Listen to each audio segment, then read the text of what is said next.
মে 1981। দিনটা ছিল শুক্রবার। প্রচন্ড ঝড় বৃষ্টির রাত। জানালার কাছে আছড়ে পড়ছে বড় বড় বৃষ্টির ফোঁটা। এপাশে আরাম করে ঘুমাচ্ছেন এক ভদ্রলোক, প্রেসিডেন্ট জিয়াউর রহমান। সময় ভোর 4টা। বৃষ্টি কমে এসেছে। রাতের শুনশান নীরবতা ভেঙে হঠাৎ একটি সামরিক গাড়িবহর তড়িঘড়ি করে ছুটে গেল চট্টগ্রাম সার্কিট হাউসের দিকে। সার্কিট হাউসের গেট অতিক্রম করে গাড়ি থেকে নেমে রকেট লঞ্চার থেকে সার্কিট হাউসের দেয়ালের উদ্দেশ্য করে একটা রকেট ছুড়ে মারল লেফটেন্যান্ট কর্নেল ফজলে হোসেন। দেয়ালে ফুঁড়ো তৈরি হলো যাতায়াতের পথ। সেই পথেই এগিয়ে গেল আক্রমণকারী দলের 16 জন সদস্য। ততক্ষণে জিয়াউর রহমানের ঘুম ভেঙে গেছে। তিনি বোঝার চেষ্টা করছেন কি হচ্ছে বাইরে। এই মিশনে যে 16 জন সদস্য অংশগ্রহণ করেছে তারা কেউই সেনাবাহিনীর সাধারণ কোনো সৈন্য অথবা সদস্য নন। প্রত্যেকেই সেনাবাহিনীর কমিশনপ্রাপ্ত অফিসার। এই দলের প্রধান ছিল lieutenant colonel Motiur Rahman, lieutenant colonel Mahbub, major Khaled এবং লেফটেন্যান্ট কর্নেল ফজলে হোসেন। ঘটনার আগের দিন জিয়াউর রহমান চট্টগ্রাম গিয়েছিলেন তার প্রতিষ্ঠিত দল বিএনপির স্থানীয় নেতাদের বিরোধ মেটাতে। নেতাদের সাথে বৈঠক শেষে 29 মে রাতে স্থানীয় সার্কিট হাউসে ঘুমিয়েছিলেন জিয়াউর রহমান। ভোর হবার আগেই গোলাগুলির শব্দ ভেঙে যায় ঘুম। খানিক বাদে জীবনের শেষ ঘুম ঘুমাতে চলে যেতে হয় মেজর জিয়াকে। আক্রমণের সময় অফিসারদের সাথে ছিল 11টি সাব মেশিন গান, 3টি রকেট লঞ্চার এবং 3টি গ্রেনেড থ্রোয়ার। সার্কিট হাউসের ভিতরে ঢুকে তারা সবাই দুজনে দুজন করে 8টি দলে বিভক্ত হয়ে খুঁজতে লাগলেন সেই মানুষটাকে যাকে ধরার জন্য আজকের এই অতর্কিত হামলা। মেজর মুজাফফর এবং ক্যাপ্টেন মোসলেউদ্দিন সর্বপ্রথম তাকে খুঁজে পান। মোসলেউদ্দিন জিয়াকে তাদের সাথে সেনানিবাসে যাওয়ার আদেশ করেন। ঘটনার আকস্মিকতায় হতভম্ব জিয়া কিছু বুঝে ওঠার আগে সেখানে প্রবেশ করে লেফটেন্যান্ট কর্নেল মতিউর রহমান। কোনো রকম কালক্ষেপণ না করে তিনি তার হাতে থাকা SMG দিয়ে পয়েন্ট ব্লাঙ্ক রেঞ্জ থেকে গুলি করেন জিয়াউর রহমানকে। অন্তত 20টি বুলেট জিয়ার শরীরে বিদ্ধ হয় এবং মুহূর্তেই পুরো শরীর ঝাঁঝরা হয়ে যায়। শেষ হয় একটি অধ্যায়ের। জিয়ার মৃতদেহ কি খুঁজে পাওয়া গেছিল? 30 মে ভোর রাতে জিয়া হত্যাকাণ্ডের ঘটনার পর সকালে সার্কিট হাউসে গিয়েছিলেন সেনাবাহিনীর তৎকালীন মেজর রেজাউল করিম রেজা। তাকে বাসা থেকে ডেকে নিয়ে সার্কিট হাউসে পাঠানো হয়েছিল সেখানে আগে থেকে অবস্থান নিয়ে থাকা সৈন্যদের নিরাপদে সরিয়ে নেবার জন্য। এ বিষয়ে মেজর রেজা এভাবে বর্ণনা দিয়েছিলেন, কর্নেল মতিউর রহমান আমাকে ডাকেন, ডেকে বলেন জিয়াউর রহমানের ডেড বডিটা কিছু ট্রুপস সাথে নিয়ে সার্কিট হাউস থেকে বের করে পাহাড়ের ভেতর কোথাও কবর দেওয়ার জন্য। আমি তখন তাকে বললাম আমাকে অন্য কাজ দেন। তারপর উনি মেজর শওকত আলীকে ডেকে ওই দায়িত্বটা দিলেন। তখন আমাকে ডেকে বললেন যে তুমি এদের সাথে থাকো এবং সাথে যাও, গিয়ে সার্কিট হাউসে প্রেসিডেন্ট গার্ড রেজিমেন্টের সৈন্যদের নিয়ে আসবে। সার্কিট হাউসে যাবার পর আমি সিঁড়ি দিয়ে উপরে উঠে দেখি সিঁড়ি বারান্দায় একটা ডেড বডি কম্বল দিয়ে ঢাকা আছে। পাশে একজন পুলিশ দাঁড়িয়ে পাহারা দিচ্ছে। আমি জিজ্ঞাসা করলাম এটা কার ডেড বডি? সে বলল এটা রাষ্ট্রপতির। আমি বললাম কম্বলটা খোলো। সেটা খোলার পর দেখলাম মাথাটা মেজর জিয়ার। কাছাকাছি দূরত্বেই পড়েছিল কর্নেল এহসান ও ক্যাপ্টেন হাফিজের মৃতদেহ। জিয়ার মরদেহ দেখার পর সেখান থেকে চলে যান মেজর রেজা। অন্যদিকে মেজর শওকত আলী তার দলবল নিয়ে জিয়াউর রহমানের মৃতদেহ কবর দিতে নিয়ে যান। সকাল 10:30টায় চট্টগ্রাম শহর থেকে 17 মাইল দূরে রাঙ্গুনিয়া ইঞ্জিনিয়ারিং কলেজের পাশে পাহাড়ের ঢালুতে তাকে কবর দেওয়া হয়। কবরটি কি সত্যি জিয়াউর রহমানের? নানান পরিস্থিতির মধ্য দিয়ে পরদিন 1 জুন 1981 জিয়াউর রহমানের মৃতদেহ খুঁজতে বের হন ব্রিগেডিয়ার হান্নান শাহ। তার সাথে ছিল আরও কয়েকজন সিপাহী, একটি ওয়্যারলেস সেট এবং একটি স্ট্রেচার। তারা কাপ্তাইয়ের পথ ধরে রওনা হন। একটি অনুমানের ওপর নির্ভর করে তারা নতুন কবরের সন্ধান করছিলেন। তখন উৎসুক গ্রামবাসীদের একজন এসে তাদেরকে জিজ্ঞাসা করেন তারা কি খুঁজছেন। ব্রিগেডিয়ার হান্নান শাহ গ্রামবাসীকে জিজ্ঞাসা করেন সেনাবাহিনীর সৈন্যরা সম্প্রতি সেখানে কোনো ব্যক্তিকে দাফন করেছে কিনা। তখন গ্রামের লোকেরা একটি ছোট্ট পাহাড় দেখিয়ে দিয়ে বলেন 2 একদিন আগে সৈন্যরা সেখানে একজনকে কবর দিয়ে রেখে গেছে। গ্রামবাসীরা তখনও জানতেন না যে সেখানে কাকে কবর দেওয়া হয়েছে। তাদের দেয়া তথ্য অনুযায়ী হান্নান শাহ সৈন্যদের নিয়ে সেখানে গিয়ে দেখেন নতুন মাটিতে চাপা দেয়া একটি কবর। সেখানে মাটি খুঁড়ে তারা রাষ্ট্রপতি জিয়াউর রহমান এবং আরও 2 সেনা কর্মকর্তার মৃতদেহ দেখতে পান।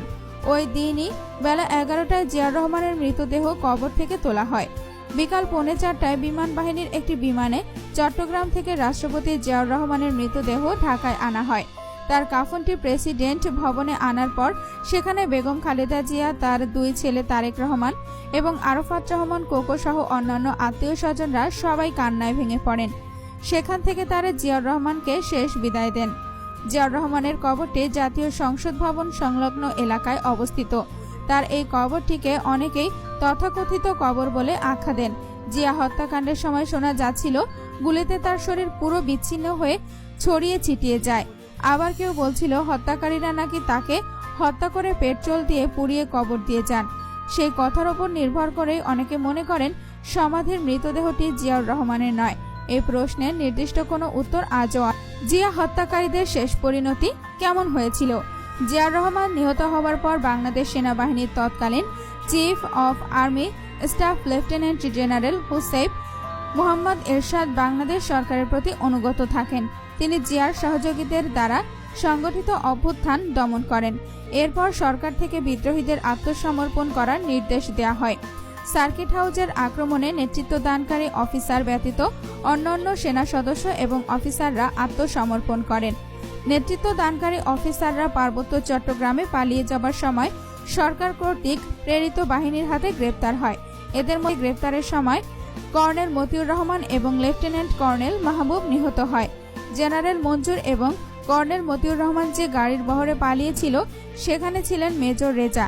তার বর্ণনায় জানা যায় যাত্রাপথে কিছুদূর অগ্রসর হয়ে একটি পাহাড়ি এলাকায় পৌঁছানোর পর তারা সামনে গোলাগুলির শব্দ শুনতে পান। তারা লক্ষ্য করেন সামনে কিছু সৈন্য পাহাড়ের দিকে ছোটাছুটি করছে। সে সময় জেনারেল মঞ্জুর গাড়ি ঘুরিয়ে ফেলার নির্দেশ দেন, কিন্তু তাদের বহনকারী গাড়িটি হঠাৎ বিকল হয়ে যায়। তখন তারা অন্য আরেকটি গাড়িতে করে পেছনের দিকে চলে আসে। সেখানে একটি গ্রাম্য এলাকায় তারা গাড়ি থেকে নেমে হাঁটা শুরু করেন। এলাকাটিতে চা বাগান ছিল। জেনারেল মঞ্জুর চা বাগানের এক কুলির বাড়িতে যান, কারণ তার সন্তানরা ছিল ক্ষুধার্ত। সেখানে জেনারেল মঞ্জুরের সন্তানের জন্য খাবারের ব্যবস্থা করা হয়।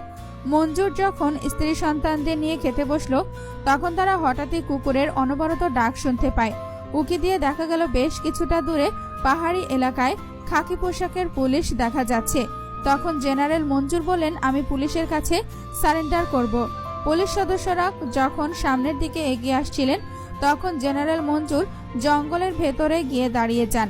তিনি পুলিশের উদ্দেশ্যে বলেন, এই যে বাবারা, তোমরা ওইখানেই থাকো, সামনে এসো না, সামনে আসলে তোমাদের অসুবিধা হবে, আমি আসছি।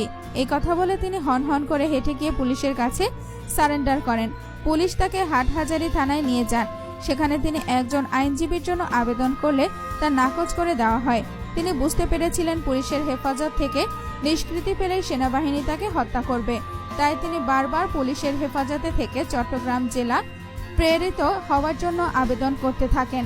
কিন্তু যখন তাকে পুলিশ ভ্যানে ওঠানো হয় তখন সেনাবাহিনীর একটি দল থানায় গিয়ে উপস্থিত হয়।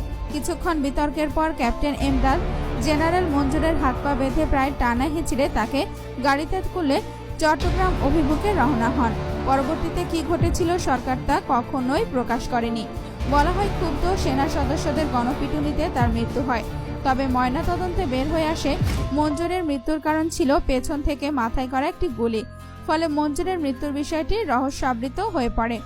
মঞ্জুরের মৃতদেহ চট্টগ্রাম ক্যান্টনমেন্টে ছিল। লাশটি কেউই দাবি না করায় 2-3 দিন পর মৃতদেহটি একটি অজ্ঞাত কবরে দাফন করা হয়। সে সময়কার সাপ্তাহিক ইত্তেহাদ পত্রিকার তথ্য অনুযায়ী মেজর মঞ্জুরের স্ত্রী বেগম মঞ্জুর ঢাকায় খালেদা জিয়ার সঙ্গে দেখা করেন। তিনি খালেদা জিয়াকে এটা বুঝাতে সক্ষম হন যে জিয়াকে মঞ্জুর হত্যা করেনি। এরপর খালেদা জিয়া মঞ্জুরের মরদেহ ধর্মীয় রীতি অনুযায়ী দাফনের জন্য সেনাবাহিনীর কাছে আবেদন করেন। পরে কবর থেকে মৃতদেহ তুলে আবার তার মৃতদেহ দাফন করা হয়। তবে এসব তথ্য শুধু সাপ্তাহিক ইত্তেহাদ পত্রিকায় প্রকাশিত হয়েছিল, এর বাইরে আর কোথাও এটা প্রকাশিত হয়নি। মেজর জেনারেল মঞ্জুর জিয়াউর রহমানের ঘনিষ্ঠ বন্ধু ছিলেন। তিনি আসলে জিয়া হত্যাকাণ্ডের ষড়যন্ত্রে জড়িত ছিলেন কিনা সেই সত্যটি আজও নিশ্চিতভাবে জানা যায়নি। 1995 সালে মঞ্জুরের বড় ভাই জেনারেল এরশাদ সহ আরও বেশ কয়েকজনকে মঞ্জুর হত্যার দায়ী করে মামলা দায়ের করে। চট্টগ্রাম বিদ্রোহের অন্যান্য পরিকল্পনাকারী সামরিক আদালতে বিচারের আওতায় আনা হয় এবং জেল ও ফাঁসির আদেশ দেওয়া হয়। এই বিচারে অনেক মুক্তিযোদ্ধাদেরকেই উদ্দেশ্যমূলকভাবে অভিযুক্ত করা হয়েছে। এই সামরিক ট্রাইব্যুনালে জিয়া হত্যাকাণ্ডে জড়িত থাকার দায়ে মোট 18 জন অফিসারকে অভিযুক্ত করা হয়। এদের মধ্যে 13 জন মৃত্যুদণ্ড এবং বাকি 5 জন বিভিন্ন মেয়াদে কারাদণ্ড লাভ করেন। এই অফিসারদের 1981 সালের 1 থেকে 3রা জুনের মধ্যে গ্রেপ্তার করা হয়েছিল। মেজর জেনারেল আব্দুর রহমানের সভাপতিত্বে 10 জুলাই 1981 থেকে 28 জুলাই 1981 পর্যন্ত চট্টগ্রাম জেলে সামরিক আদালতের কার্যক্রম পরিচালিত হয়। এই আব্দুর রহমানকে আবার 1983 সালে ফ্রান্সে বাংলাদেশের রাষ্ট্রদূত হিসেবে নিযুক্ত করা হয়। 1984 সালে সেখানেই রহস্যজনকভাবে তার মৃত্যু হয়।